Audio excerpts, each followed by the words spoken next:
இந்த அவளை வச்சு இன்னைக்கு மெதுவடை சுட போகிறோம். வாங்க எப்படின்னு பார்க்கலாம். அப்படியே மறக்காமல் ஒரு லைக் போட்டுருங்கப்பா.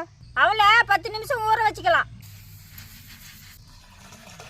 அரிசி மாவு, ரவை மாவு ஊற வச்சா அவளை நறுக்குனா வெங்காயம், பச்சை மிளகாய், இஞ்சி, கருவேப்பிலை, கொத்தமல்லி தழை, தூள், உப்பு,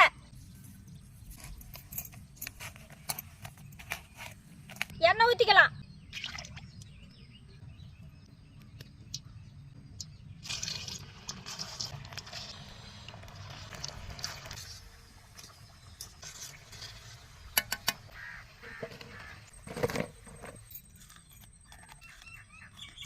அவள் வடை சூப்பராக இருக்குது. நீங்களும் வீட்டில் ஒரு நாளைக்கு செஞ்சு சாப்பிட்டு பாருங்க.